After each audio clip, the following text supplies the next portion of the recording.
These are yoga blocks. You'll need 2 of them. This is one version of yoga bolster. It's square. We also have a round bolster. And you'll have yoga blankets, and you'll need at least 3. This is a cervical pillow, so it goes behind your neck, just for added comfort. Some people really appreciate the additional curve it gives the spine in the neck region. And for other people, it's too much. It's too much support. So you'll have to play with it yourself and just see what feels good to your body. You'll have an eye pillow and Kleenex here. Basically, you wrap the Kleenex around your eye pillow so that you have a little barrier there between the pillow and your eyes. So the first posture we'll talk about is Shavasana, it's corpse pose. And it's basically a reclined posture with support. And many people like to have a little bit of cushion under their head in this pose. So what I do with these folded blankets is I'll unfold the blanket one time and I'll place it at the top of the mat. Okay? And then I'll also have the cervical pillow handy as well as the eye pillow engaged. In Shavasana, it's often very helpful to have support under your knees. So you'll take either bolster, the square or round, whichever is your preference. So you might try both and see which one you like better, underneath your knees.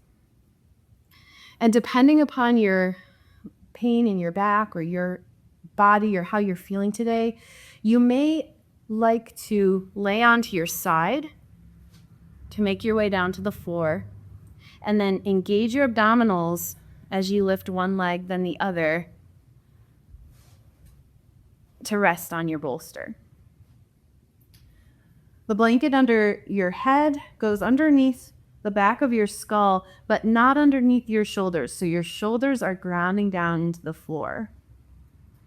And once you're comfortable here, and you may need to push the bolster away a little bit or bring it closer towards your body. And what the bolster does is it lifts your knees and allows your low back to lengthen so that you can rest comfortably on the floor. Once you're comfortable with the lower body, you may choose to try the cervical pillow and just see if that works for you. Now, we don't want the chin to jut up toward the sky here. Okay, so you can take your hands behind your head and just lengthen the back of your neck and then place it gently over the cervical pillow. That may be wonderful for your body, and it may not. So if it's not, you can place it to the side. Either way, whether you have the pillow or not, you can lengthen the back of your neck so that your chin is about level with your forehead here. And then for just a little added quiet, you can place the eye pillow over your eyes. And then from your shoulder socket, rotate your upper arms out. And you might even tuck your shoulders down behind your body a bit. And settle in here. Now you may decide also that the bolster under your legs just isn't very comfortable. So you can kick that out of the way at any time. And just allow your legs to lie flat on the floor. And then additionally, some people find that support under the knees is very important for their comfort. So you may choose to place both under the knees. And again, getting in the position might be a little challenging, so scooting your hips and lying to the side. If you ever need help in class, you can always just raise a hand and one of us will come and help you. So there are some variations that you can choose to use in Shavasana corpse pose.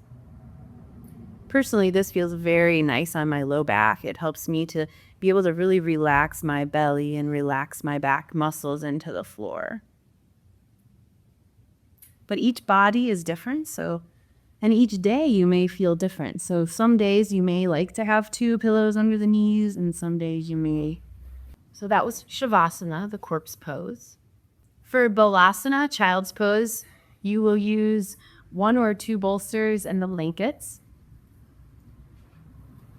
And again, personal preference dictates whether you like the square bolster or the round bolster. But you'll take the bolster to the top of the mat. You'll want to have your blankets handy. Come to hands and knees here. And you'll widen your knees toward the outside edges of the mat. And you'll bring your big toes to touch behind you. And from here, you'll take an inhale. And as you exhale, you'll sink your hips back toward your heels. Now, a lot of people will get to a point and they just kind of can't quite get much further without causing some pain in the knees or the hips, or you just don't quite make it there. And that's where these blankets come in. So you can take a blanket from its original fold, open it, and then fold it on its length. And with a blanket folded on the length, place it right up in your hip creases. And you can kind of wrap it around your hips here. And then you'll start again, inhaling and then exhaling to lower down. And that gives some space to the fronts of the hips if you are feeling a little bit of tightness or constriction there as you make your way into the posture. Now, if you were feeling tightness in your knees, come back up. We'll open this twice so that it's on its longest fold, and then we'll fold it over a time or two. We'll take that behind the knees, pulling forward behind the knees as you lean the hips back.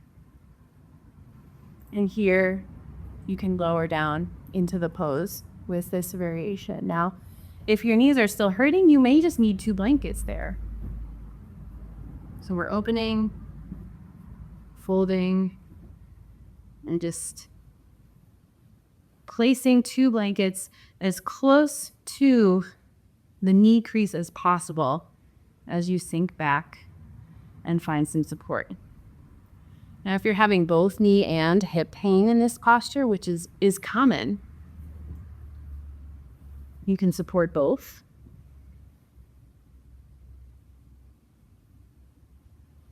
And additionally, if you're still just not comfortable here, you can find another bolster or a staff of additional blankets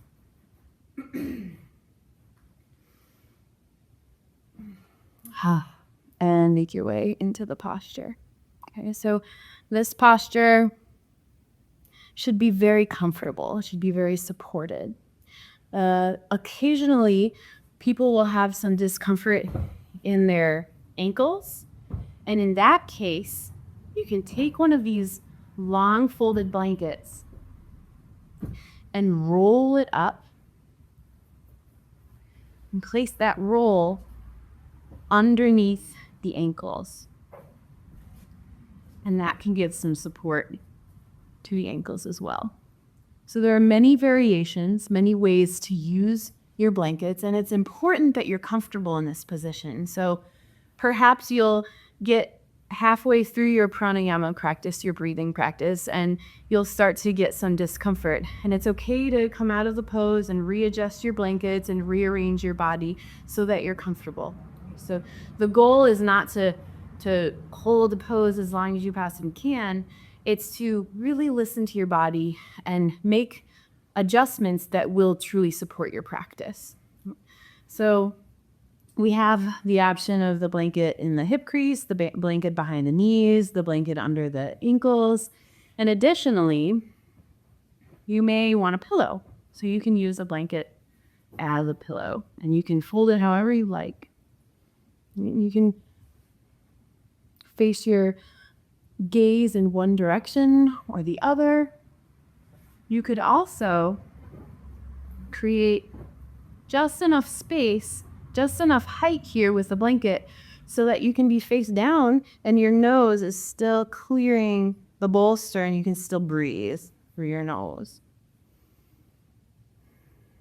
Your palms can rest however you like. Some people like to hold their hands on the top of the bolster. Others like to have the elbows resting beneath the shoulders or ahead of the shoulders just a little ways.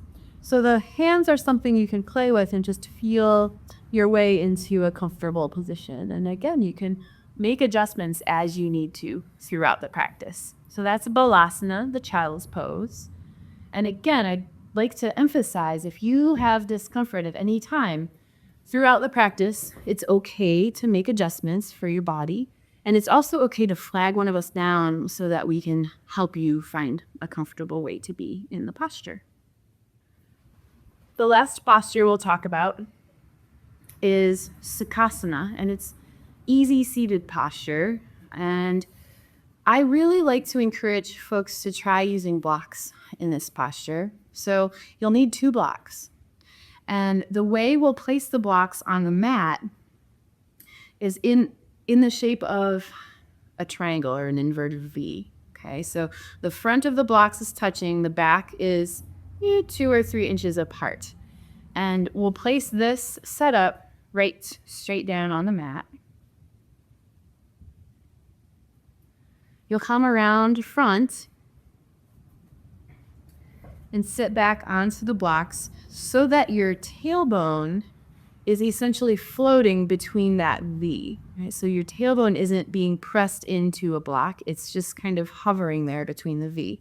And you'll feel your sits bones, your ischial tuberosities at the very base of your pelvis, one on the right, one on the left, rooting into the blocks while the tailbone is free.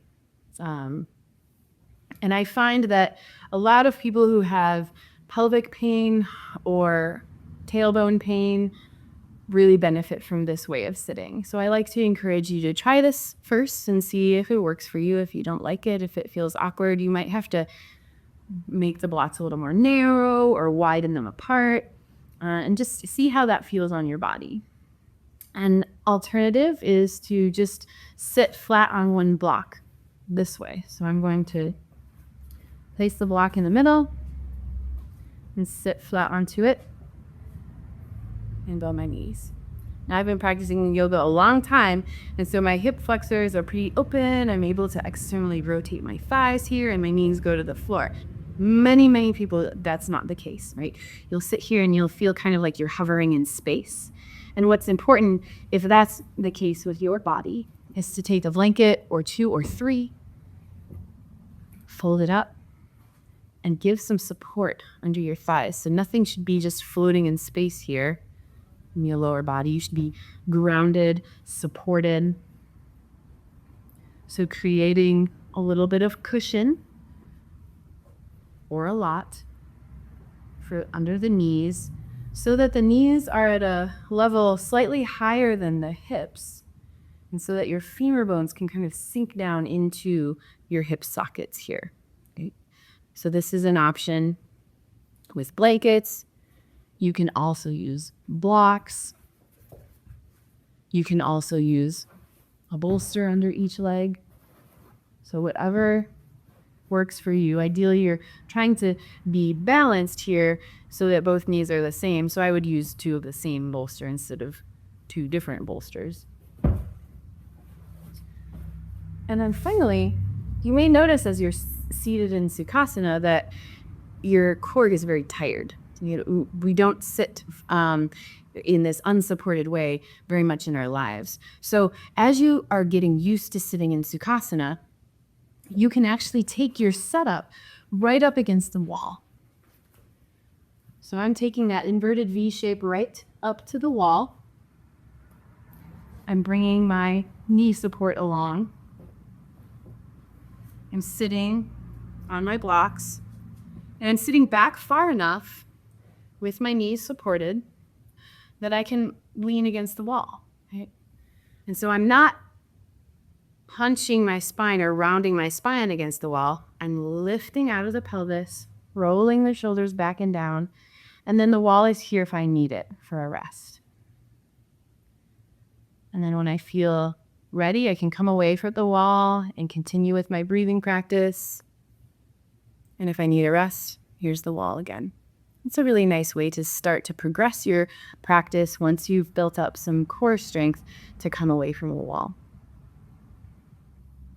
So thank you so much for watching. And again, if you have any questions, just bring them up in class. We will have time before each class to clear up any issues. And also, anytime throughout the practice, if you become uncomfortable, just wave a hand and we'll come over and give you some assistance. Happy practicing.